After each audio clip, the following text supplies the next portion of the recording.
All right, good morning class. Now this is our unit 6. अब हम लोग ने अभी तक unit 1 we have completed, unit 2 and unit 3 we have completed. Unit 4 is something where we'll be talking about Excel, MS Excel, then PowerPoint. But I thought कि practical आपका word हो जाने के बाद let's just have the discussion on this topic, क्योंकि ये काफ़ी detailed topic है और बहुत इंपॉर्टेंट टॉपिक है. This particular topic would be carrying 8 to 10 marks in your examination. And as far as BCS is concerned, जो इग्नू का BCS है आपका 011, उसका पूरा सिलेबस ही इसमें कंप्लीट हो गया है. So let's just get started. The name of the unit is Networking and World Wide Web. www World Wide Web. So what is a computer network? Computer network होता क्या है? That is my first question that you people should be aware of. So computer network एक ऐसा system है जिसमें multiple computers are connected to each other. Multiple computers आपको दिख रहे हैं, ये और बीच में there is something known as network.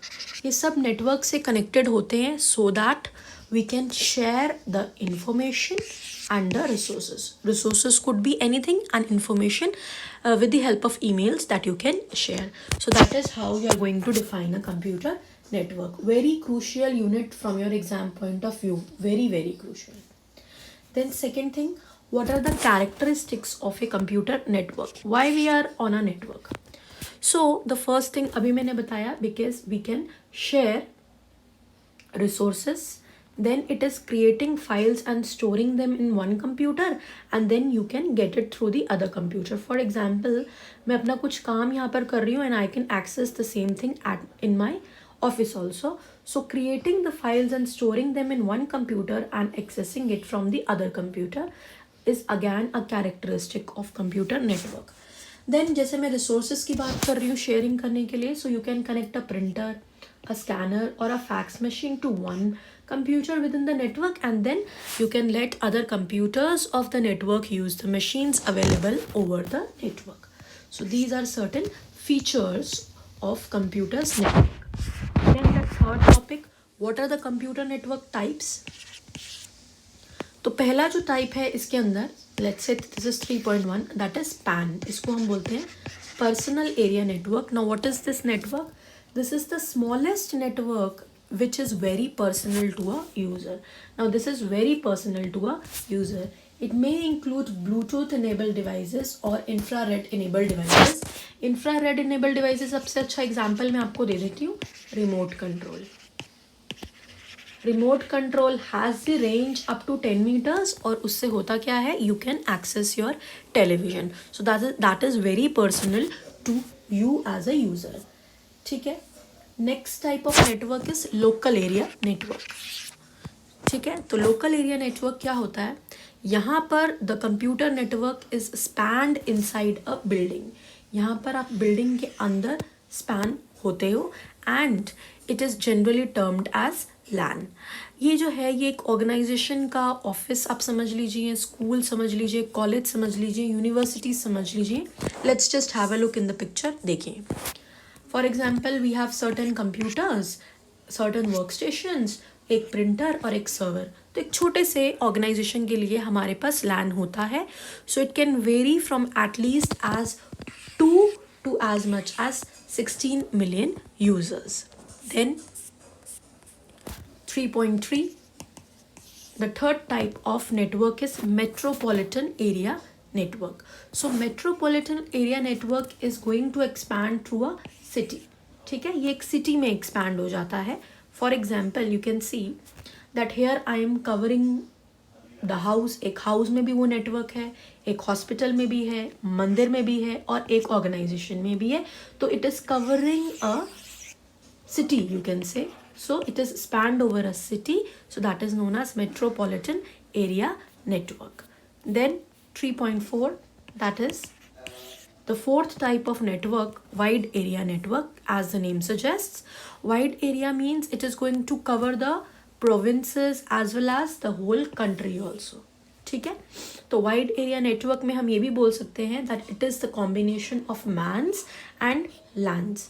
इसकी जो स्पीड होती है वो बहुत हाई होती है। स्पीड बहुत हाई का मतलब है that it is a very expensive network. So you can see it in the picture, right? So that was my third topic. Fourth topic of the day is what are the purposes that internet is serving. So it is serving. आप internet से क्या क्या कर सकते हैं? आप कुछ websites जा सकते हैं, ईमेल कर सकते हैं, इंस्टेंट मैसेजिंग कर सकते हैं, ब्लॉग कर सकते हो, देन सोशल मीडिया पर जा सकते हो, देन मार्केटिंग आप कर सकते हो, नेटवर्किंग कर सकते हो, रिसोर्स शेयरिंग कर सकते हो, ऑडियो या वीडियो को स्ट्रीम कर सकते हो, जैसे मैं अभी अपनी वीडियो को बनाने के बाद उसको स्ट्रीम करूँगी. तो these are certain things that would be done with the help of internet. Next topic, network topologies. Now this is very important. Network topology के ऊपर आपका 3 to 4 मार्क्स का क्वेश्चन मस्ट होता है. नेटवर्क टोपोलॉजी होता क्या है, पहले तो ये आपको पता होना चाहिए. It is the arrangement with which a computer system और नेटवर्क डिवाइसेस आर कनेक्टेड. किस तरीके से आप कंप्यूटर सिस्टम्स या नेटवर्क डिवाइसेस को कनेक्ट करोगे, वो जो तरीका है, that method, that manner, that technique, that arrangement is known as a network topology, right? So the first type of topology is bus topology. bus topology में क्या होता है, सारे के सारे devices जो हैं वो single communication line, ये वाली जो line है, इस पर शेयर करते हैं. अगर इस लाइन को ही ब्रेक कर दिया जाए, अगर कहीं पे भी कुछ भी प्रॉब्लम हो जाए, then bus topology would not work properly. Then next type of topology, that is 5.2 star topology. इसमें क्या होता है, सारे के सारे होस्ट जो हैं they are connected to a central device जिसको हम लोग बोलते हैं हब. ठीक है, तो यहाँ पर पॉइंट टू पॉइंट कनेक्शन होता है, लेकिन होस्ट्स और हब का. Please have a look. देखिए, now these are certain hosts. Let's say ये भी होस्ट है, ये भी होस्ट है, ये सब होस्ट है, और बीच में जो है ये क्या है, दिस इज माई हब. तो अगर आपका हब इन केस खराब हो जाए, then the system would fail. तो आपका सिस्टम जो है वो कोई काम का नहीं रहेगा. स्टार टोपोलॉजी का ये ड्रॉबैक है. Then 5.3 that is the ring topology. Ring topology में क्या होता है, each host machine connects to exactly 2 other machines. हर एक मशीन जो है वो एग्जैक्टली 2 से कनेक्टेड होगी. फॉर एग्जाम्पल रिंग देखो, ये वाला नोड जो है ये इससे भी कनेक्टेड है, इससे भी कनेक्टेड है. ये वाला नोड इससे भी कनेक्टेड है, इससे भी कनेक्टेड है. ये वाला नोड इससे भी कनेक्टेड है, इससे भी कनेक्टेड है. ठीक है, सो this is the way it is. So when one host tries to communicate or send the message to a host which is not adjacent, मान लीजिए यहाँ पर let's say this is A, this is B, this is C, this is D. A को C से communicate करना है, तो A C से directly communicate नहीं करेगा. A पहले B से communicate करेगा, फिर B C से communicate करेगा.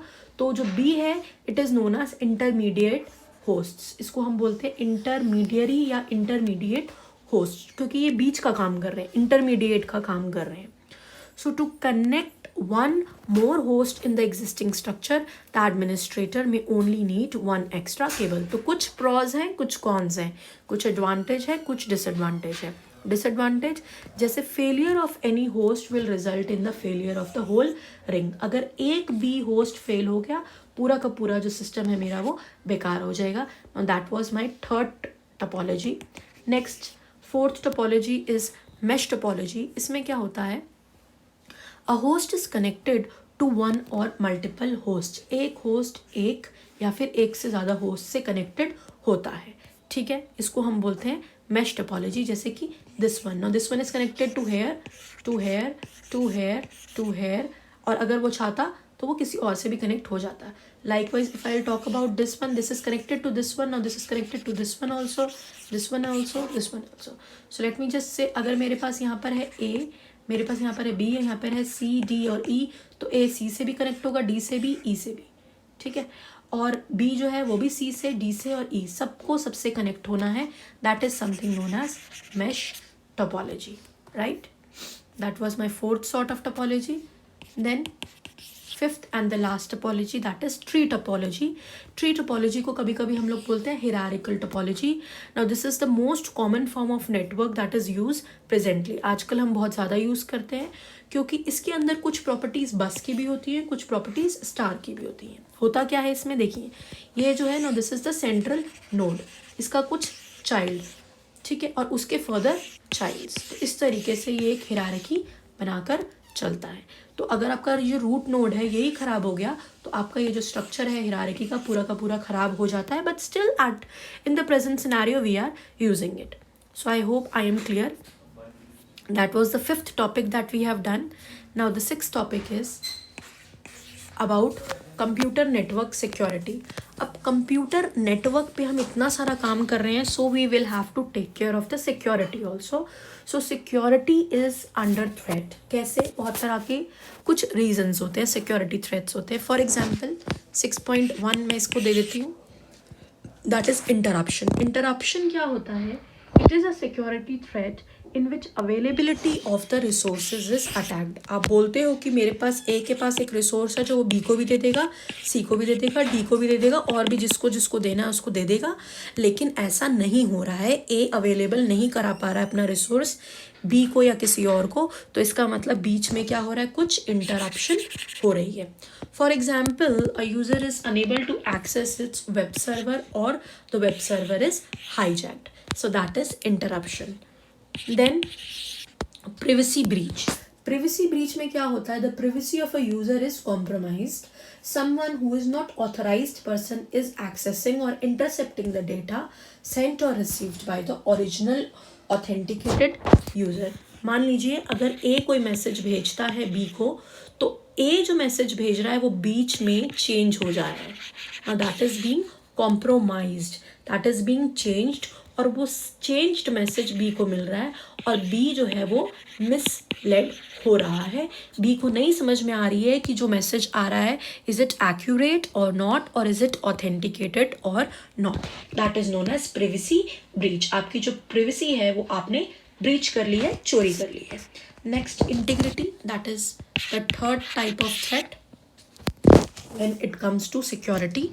So this type of threat includes any alteration or modification in the original content of communication.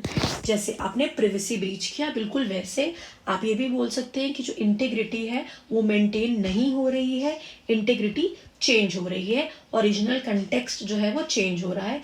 The attacker intercepts. Attacker intercept बीच में आता है and receives the data sent by the sender and then it is modifying it and it is generating a false data and sending it to the receiver. तो इसको हम integrity भी कह सकते हैं, इसको हम privacy breach भी कह सकते हैं. Then authenticity.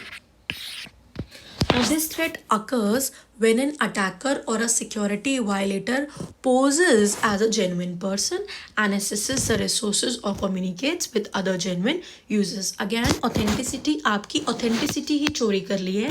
अटैकर ने आपका सारा डिटेल्स ले लिया है और डिटेल्स लेने के बाद बोलता है फॉर एग्जाम्पल मेरा नाम है ABC और जो अटैकर है उसका नाम है XYZ. तो XYZ बोलता है कि अब मैं XYZ नहीं हूँ, मेरा नाम क्या है ABC. हम बोलते हैं प्रूफ दीजिए, तो वो सारे डिटेल्स दे देता है. That means my authenticity is not maintained. It is not a genuine person, but it is claiming to be a genuine person. तो अभी तक हमने देखे बहुत तरह के नेटवर्क में इश्यूज भी आते हैं, सिक्योरिटी इश्यूज. तो उसके लिए 100% तो देर इज नो टेक्निक. देखिए there is mention no technique in the present world would provide 100% security. We have some method known as cryptography, जिससे क्या होता है आप में थोड़ी सी सिक्योरिटी आ जाती है. That is the most common technique. Now what is cryptography? Cryptography में क्या होता है कि अगर सेंडर को रिसीवर को कोई मैसेज भेजना है, ए को बी को कुछ मैसेज भेजना है, तो जो भी टेक्स्ट होता है प्लेन टेक्स्ट उसको पहले इनक्रिप्ट कर दिया जाता है, या फिर इसको मैं बोल सकती हूँ उसको इंकोड कर दिया जाता है. इंकोड करने से क्या होता है, जो प्लेन टेक्स्ट है अब वो इंकोडेड टेक्स्ट में आ जाता है. फॉर एग्जांपल मैं बोलती हूँ आई एम मोनिका. इसको इंकोड करके मैंने क्या करा, आई को मैंने अभी आई रखा, एम को मैंने एम ए कर दिया, मोनिका के कुछ लेटर्स मैंने यहाँ पे चेंज कर दिए, ऐसे करके कि इस तरीके से मैंने कुछ ऐसे इनकोडिंग लगा दी। तो this is simply for an example, इतना इजी नहीं होता है। इनकोडिंग के बहुत तरह के मेथड्स होते हैं। For that we have a variety of algorithms also, like secured hashed algorithms, SHA, then DFA, ऐसे करके बहुत तरह के एल्गोरिथम्स हमारे पास हैं। तो उससे क्या होता है, प्लेन टेक्स्ट जो है वो सिफर टेक्स्ट में कन्वर्ट हो जाता है, यानी इनकोड हो जाता है। उसके बाद अगर रिसीवर को मैसेज देखना है तो वो इस मैसेज को क्या करेगा, ये इनकोडेड मैसेज को डिक्रिप्ट करेगा, और डिक्रिप्ट करने के बाद उसको फिर से प्लेन टेक्स्ट में कन्वर्ट करेगा। तो उसको पता चलेगा I am Monica was the original context. इस पूरे मेथड को हम बोलते हैं cryptography. This is one of the most widely used methods in order to maintain the security of your network, right? Now, next topic, the seventh topic of the day, OSI model. OSI model is Open System Interconnect model. Now, this is again very important topic. इसके ऊपर आपको 3 से 4 number के question आना ही आना है OSI model के ऊपर। या तो OSI मॉडल में कौन सी डिवाइसेस यूज होती हैं या कौन से प्रोटोकॉल्स यूज होते हैं। So let's just get started. It is Open System Interconnection is an open standard for all communication systems. It is established by International Standard Organization. इसके अंदर कितनी layers होती हैं? इसके अंदर होती है 7 layers. Now this is layer 1, this is 2, this is 3, this is 4, this is 5, this is 6 and this is 7. 7 layers हम लोग नीचे से start करते हैं। इसको याद करना है तो उसका एक तरीका है, आप लिख सकते हैं, please do not touch Steve's pet alligator. Now this is just a mnemonic, ये एक टेक्निक है आपको याद करने के लिए, so that it should be remembered. P stands for physical layer, D stands for data link layer, N stands for network layer, T stands for transport layer, S stands for session layer, P for presentation and A for application layer. So पूरी की पूरी networking की story revolves around these 7 layers. Now very important, होता क्या है, चलिए पहले हम लोग स्टार्ट करेंगे फिजिकल लेयर से। So this layer defines the hardware, cabling, wiring, power output, pulse OSI model. इसके अंदर आप बेसिक केबलिंग, वायरिंग ये सब करते हो किसमें, फिजिकल लेयर में, फर्स्ट लेयर। सेकेंड लेयर होता है डेटा लिंक लेयर। इसमें क्या करते हो, now this layer is responsible for reading and writing the data from और on to the line. Link errors are detected at this layer, ठीक है। डेटा लिंक के अंदर सिर्फ डेटा को आप ले लेते हो, रीड कर लेते हो, उसको राइट कर लेते हो। Then there is network layer. Network layer is responsible for the address assignment. आप सबके सिस्टम्स को कुछ एड्रेस मिला हुआ है, एक होता है मैक एड्रेस और एक होता है IP एड्रेस, ठीक है। IP is something known as a unique address, ठीक है। तो वो एड्रेस की अलॉटमेंट और यूनिकली आइडेंटिफाई करने वाला काम होता है नेटवर्क लेयर का। Then we have transport layer. Transport layer का काम होता है एंड टू एंड डिलीवरी। अगर मैसेज भेजा है A ने तो वो चेक करेगा कि वो B को पहुंचा है कि नहीं। अगर नहीं पहुंचा है तो आप सबके पास एक बाउंस्ड मैसेज भी आता है। जो Gmail यूज़ करते हैं उनको पता भी होगा, हमारे पास एक बाउंस्ड मैसेज आता है, बताता है कि इस मेल एड्रेस पर जो मैसेज है वो नहीं गया। Then we have a session layer, fifth layer. Session layer जो है वो सेशन मेंटेन करता है बिटवीन द होस्ट। अगर A B से कम्युनिकेट करना चाहता है तो उसके लिए कुछ सेशन बनाया जाता है, वो अगर ऑन होगा तभी कम्युनिकेशन होता है, अदरवाइज नहीं होता है। For example, once a user और a password authentication is done, the remote host maintains this session for a while and it does not ask for authentication again. Then next layer, sixth layer, presentation layer. Presentation बताता है किस तरीके से आपको data को देखना है, ठीक है। So it defines how the data would be visible to you. और seventh layer, that is application layer. It provides an interface to the user. जैसे कि हम लोग applications use भी करते हैं, Word, Excel वगैरह, तो ये सब जो है आपको प्रोवाइड करना या आपका इंटरैक्शन डायरेक्टली करवाना is the responsibility of application layer, right. These were certain layers. Now that was my topic number 7 for the day, ठीक है।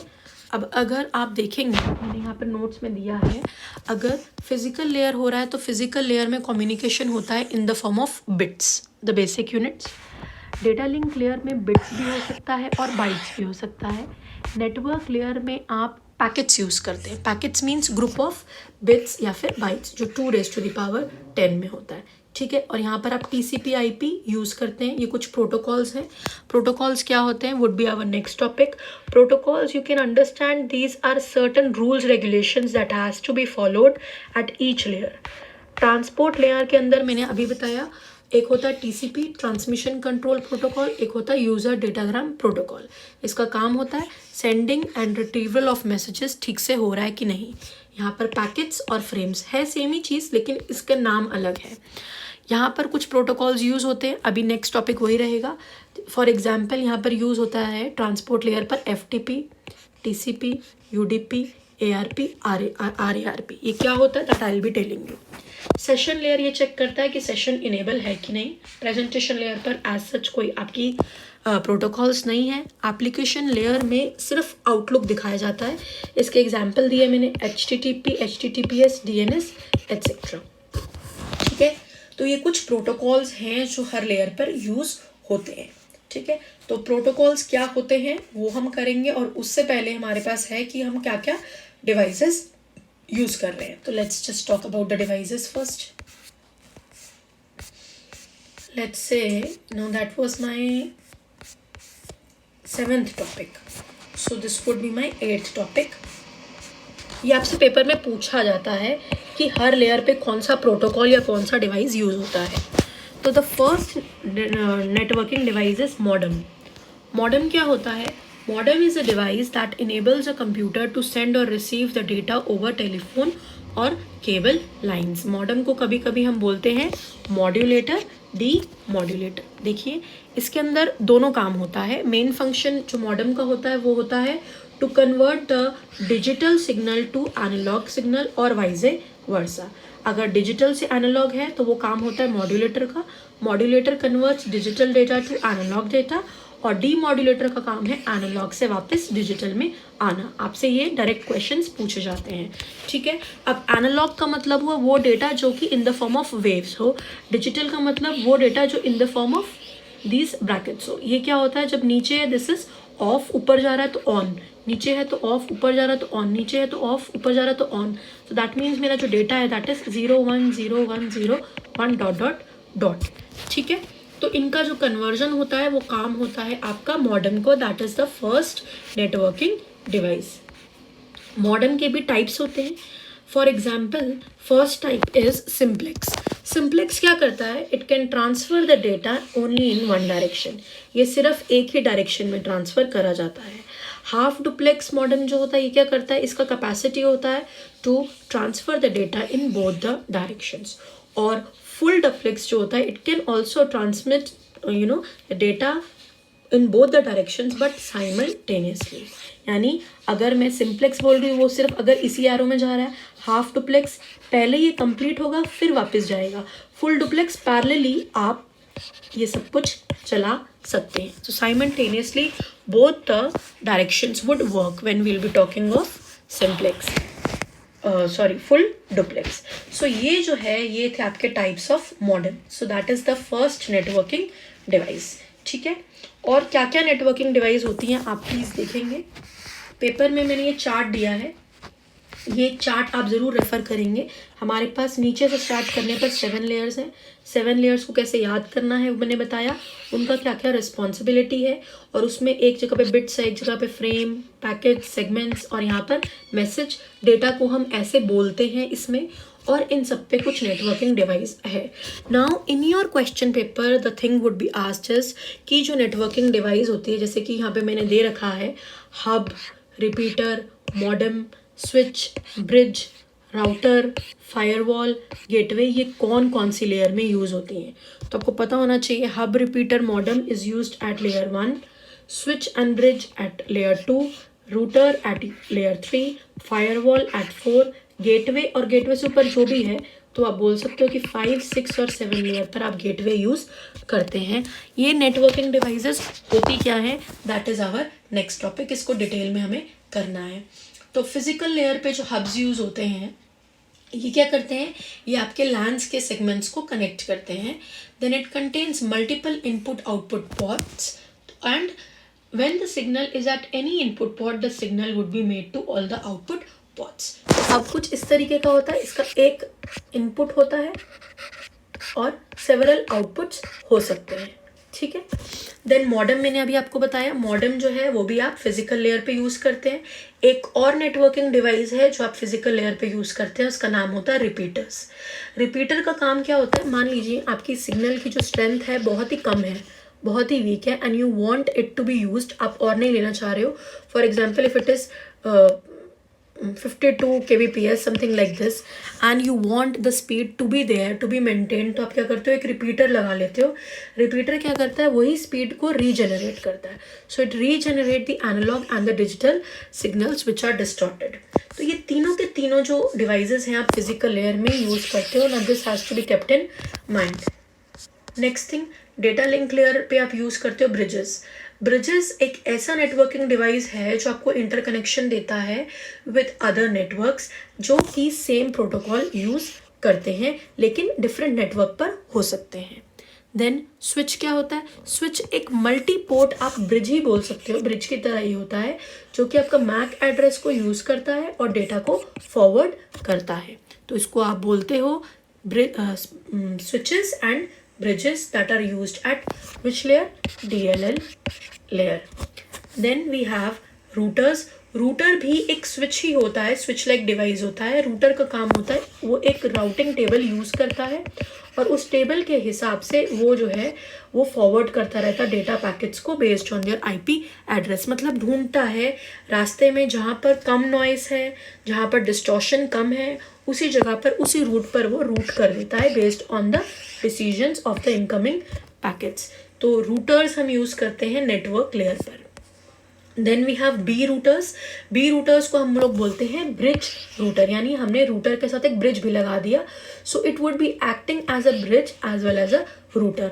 तो इससे क्या होगा कि रूटर जो है वो रूट तो करेगा ही और साथ साथ वो फॉरवर्ड भी करता जाएगा बाकी पैकेट्स को जैसे ब्रिज किया करता था। देन ट्रांसपोर्ट लेयर पर हम लोग यूज़ करते हैं गेटवेज। गेटवे एक ऐसा कंपोनेंट है जो दो नेटवर्क के बीच में एक इंटरफेस होता है जो लेजिट आपके डॉक्यूमेंट्स या लेजिट साइट्स होती हैं उन्हीं को वो एक्सेसिबल करता है, अदरवाइज बाकियों को एक्सेसिबल नहीं करता है। जैसे फायरवॉल भी आप बोल सकते हो। फायरवॉल एक सिस्टम डिज़ाइंड एप्लीकेशन सॉफ्टवेयर है।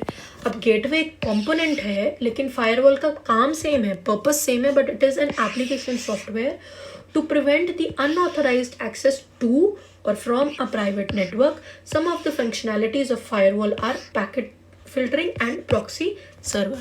तो इसका काम है किसी भी तरीके से illegit sites के ऊपर आप लोग ना जाएं, ठीक है। तो ये हमने ये सीखा कि नेटवर्किंग डिवाइसेस कितने होते हैं। नेटवर्किंग डिवाइसेस होते हैं hub, repeater, modem, switch, bridge, router, brouter, firewall, gateways, और ये कौन से लेयर पर यूज़ करते हैं is very crucial. Now that was our I guess 8th topic of the day. Yes, now the 9th topic. Now the 9th topic that is हर layer पर मैं जो पहले बोल रही थी प्रोटोकॉल्स कौन से यूज़ करते हो। ये बहुत बहुत इम्पॉर्टेंट है कि हर लेयर पर आप कौन से प्रोटोकॉल्स यूज़ करते हो। फॉर एग्जाम्पल मैं नीचे से शुरू करूँगी। फिजिकल लेयर, यहाँ पर कोई प्रोटोकॉल की ज़रूरत नहीं है, यहाँ पर आप सिंपली केबलिंग कर रहे हो। डेटा लिंक में सिर्फ डेटा को ऑर्गेनाइज कर रहे हो, यहाँ पर भी ज़रूरत नहीं है। लेकिन जो थर्ड लेयर है इस पर आपको 3 प्रोटोकॉल्स मैंने लिखवाए हैं, इतना तो पता होना ही चाहिए। और भी होते हैं but this much should be aware. One is IP, then ARP, then RARP। Now what are these, इसकी डिटेलिंग मैंने दी है। IP is internet protocol. इसका पर्पस है to allot the IP addresses to the system। IP means unique address, जिससे आप अपने system को पहचानेंगे। वो एड्रेस देने का काम जो होता है वो होता है IP का, इंटरनेट प्रोटोकॉल का। कौन सी लेयर पर सपोर्टेड है, थर्ड लेयर। ARP होता है address resolution protocol. Address resolution protocol का काम होता है कन्वर्जन। इसका काम होता है कन्वर्जन ऑफ एड्रेसेस। ये एड्रेसेस को कन्वर्ट करता है, ये लॉजिकल से फिजिकल एड्रेस में कन्वर्ट करता है, या फिर मैं बोल सकती हूँ IP को मैक एड्रेस में कन्वर्ट करता है। मैक को मैं फिजिकल एड्रेस बोलूँगी, that is memory access protocol. ठीक है, तो ये एड्रेस कन्वर्जन करता है। और RARP इसका रिवर्स करता है, दैट मीन्स ये करेगा क्या, फिजिकल से लॉजिकल एड्रेस में कन्वर्ट करेगा। So these are certain protocols used at layer 3। फिर चलते हैं लेयर 4। लेयर 4 पर हमारे पास दो प्रोटोकॉल्स है, one is transmission control protocol and another one is UDP, user datagram protocol. Now what are they? Transmission control makes sure that the message should be delivered from the sender to the receiver. TCP का काम होता है कि sender से receiver में message तो पहुंच जाए, लेकिन इसको कभी कभी आप पढ़ेंगे, इसको बोला जाता है कनेक्शन फुल और connection oriented protocol. Connection full और कनेक्शन ओरिएंटेड का मतलब ये है, अगर A को B को मैसेज देना है, मैसेज तब देगा जब उन दोनों के बीच में कनेक्शन बिल्ड होगा। कनेक्शन बिल्ड करने के लिए हमारे पास फर्दर प्रोटोकॉल होता है, उसका नाम होता है हैंडशेक प्रोटोकॉल। हैंडशेक प्रोटोकॉल का मतलब है A पहले बोलेगा हाय B को, B इन रिटर्न बोलेगा हाय, जैसे ही हाय का रिप्लाई मिलेगा उसके बाद मैसेज जाएगा and then there would be a bye. अगर कनेक्शन नहीं होगा तो यहाँ पर कम्युनिकेशन भी नहीं होगा। कौन सी लेयर पर? लेयर 4 पर, ट्रांसपोर्ट लेयर पर। देन इसी लेयर पर एक होता है यूज़र डेटाग्राम प्रोटोकॉल, इसका भी सेम काम होता है, मैसेज डिलीवर हो जाए, but this is connection less. इसको कोई मतलब नहीं है कि B अवेलेबल है या नहीं है, ये सिर्फ मैसेज भेजता जाएगा। It is not related to the presence of this B part. Then layer 5 session layer पर कोई प्रोटोकॉल नहीं है। लेयर 6 प्रेजेंटेशन लेयर पर आप जब प्रेजेंट कर रहे हो, डेटा को इनक्रिप्ट कर रहे हो, कॉम्प्रेस कर रहे हो, उसके लिए हमारे पास कुछ प्रोटोकॉल्स हैं। One is MPEG, JPEG and then MP3। काफ़ी तो आपको पता भी होंगे ये क्या होते हैं। MPEG stands for moving pictures expert group. It is use for the compression of bulk video files. आपके पास बहुत बड़ी बड़ी वीडियो फाइल्स हैं, उनको कंप्रेस करना है तो हमारे पास MPEG की आप हेल्प ले सकते हो। अगर आप JPEG की हेल्प ले रहे हो, that is joint photographic pictures expert group. So this is use for compression of bulk audio and video files. These points needs to be noted, ये आपको नोट करने। Then MP3 that is moving pictures version 3। तो ये सारे के सारे protocols जो हैं ये कंप्रेस करते हैं डेटा को। दे आर अवेलेबल और supported at layer 6 that is presentation layer. Then we have layer 7 and that is the last layer. इस लेयर के अंदर बहुत प्रोटोकॉल्स हैं like SMTP, HTTP, FTP, Telnet, POP, IMAP, SNMP, DNS। इसमें बहुत protocols होते हैं, वो क्या होते हैं उनको देख लीजिए। DNS stands for Domain Name Server. Now it's the job to allot the IP addresses. अगर आपको IP address और कोई organization या user को देना है, then you take help of DNS. HTTP Hypertext Markup Language. S stands for Security, आपको पता है अगर आपको websites build करने हैं तो। SMTP stands for Simple Mail Transfer Protocol. अगर आपको मेल भेजना है या रिसीव करना है तो ये प्रोटोकॉल ज़रूर इनेबल्ड होना चाहिए, सिंपल मेल ट्रांसफ़र प्रोटोकॉल। अगर ये प्रोटोकॉल इनेबल्ड नहीं है तो मेल नहीं जाएगा। Then we have SNMP that is simple networking mail protocol. इसका काम होता है, ये भी ज़रूरी होता है सेंडिंग और रिसीव करने के लिए, ईमेल के लिए, but even if it is not there आपकी मेल्स जाएंगी, but if SMTP is not there तो मेल्स नहीं जाएंगी। These points needs to be noted. Then there is a protocol जिसके बीच में डिफरेंस बार बार पूछा जाता है, और POP और IMAP का हमारा नेक्स्ट यूनिट भी होगा, दैट इज़ ईमेल। ईमेल में बहुत यूज़ होता है। ये दो प्रोटोकॉल्स के ऊपर ऑप्शंस होते हैं जो मैं आपको इसमें प्रैक्टिकली दिखाऊंगी भी ओपन करके। POP stands for post office protocol. Post office protocol का मतलब ये हुआ कि कोई भी copy, no copy of the message is being saved at the server. Server में कोई भी कॉपी सेव नहीं होती है, ठीक है। और IMAP का मतलब होता है इंटरनेट मैसेज एक्सेस प्रोटोकॉल का मतलब है कि एक कॉपी हम सर्वर पर सेव करते हैं। इसका मतलब क्या हुआ? इसका मतलब ये हुआ, फॉर एग्जांपल A ने B को मेल किया और बाय चांस वो मेल बहुत इंपॉर्टेंट थी, वो A के इनबॉक्स से डिलीट हो गया, वो B के इनबॉक्स से भी डिलीट हो गया। अब क्या करें? अगर आपका POP इनेबल्ड होगा मेल में तो वो मैसेज आप रिट्रीव नहीं कर सकते। क्यों नहीं कर सकते? क्योंकि कोई भी कॉपी जो है वो सर्वर पर अवेलेबल नहीं है, सो दैट इज़ वाई POP को हम ज़्यादा यूज़ भी नहीं करते हैं। ईमेल में भी जब आप जीमेल्स के सेटिंग्स में जाएंगे, उन सेटिंग्स में आप जाकर जब एक आपको ऑप्शन मिलेगा POP/IMAP सेटिंग्स, आप देखेंगे एक सेपरेट टैब भी होता है, नहीं देख पाएंगे तो उसको भी हम लोग दिखाएंगे when we will be talking of the email session. Email का आपका एक चैप्टर है। तो हम ज़्यादातर POP को यूज़ नहीं करते। क्यों नहीं करते? क्योंकि बाय चांस अगर ऐसा सिचुएशन आ जाए कि A ने B को कोई मेल किया और उसके पास भी नहीं रहा, उसका कॉपी उसके पास भी नहीं रहा, तो अगर IMAP इनेबल्ड होगा तो वो सेम चीज़ की कॉपी हम लोग सर्वर से रिट्रीव कर पाएंगे। We would be able to retrieve it from the server, but when it is done with the help of POP, the same thing would not be done. So these are certain very important protocols used at the 7th layer, application layer. फिर एक होता है telnet. Telnet stands for telecommunication network, जो कि remote login के लिए होता है। फॉर एग्जांपल मैं यहाँ बैठी हूँ, मुझे डिफरेंट सिस्टम पर एक्सेस करना है, तो उसके लिए टेलनेट इनेबल्ड होना चाहिए। फिर टेलनेट इनेबल्ड हो गया, then we have a protocol known as file transfer protocol. अगर टेलनेट इनेबल्ड है तो मैं फाइल भी ट्रांसफ़र कर सकती हूँ एक मशीन से दूसरे मशीन में। So I think that would be all for today. आज हमने काफ़ी टॉपिक्स कर लिए हैं। हमने पढ़ लिया है OSI मॉडल क्या होता है, उस पर कौन कौन से प्रोटोकॉल्स सपोर्टेड हैं, उनका पर्पस क्या है, OSI मॉडल का पर्पस क्या है, हर एक लेयर पे कौन कौन सी नेटवर्किंग डिवाइसेस यूज़ करी जाती हैं, उनका पर्पस क्या है। उसके बाद हम लोग ने पढ़ा simplex, half duplex, full duplex क्या होता है, फिर एनालॉग और डिजिटल सिग्नल्स क्या होता है, ये सारी चीज़ें हमने पढ़ी। Then we have gone through the topologies, networking में कितनी टपोलॉजीज हमने पढ़ी हैं, और कुछ सिक्योरिटी मिल के हम लोगों ने पढ़ा। So this much we have done. Now the next topic, अभी हमारे पास बहुत टॉपिक है ट्रांसमिशन मीडिया से, that I would be covering in the second lecture. Now this would be continued, the session would be continued. अभी आपका ये chapter complete नहीं हुआ है, it's quite lengthy but equally interesting also. तो if will be having any doubts, any questions, do let me no. That is all for today. We'll be continuing in the next session. Thank you.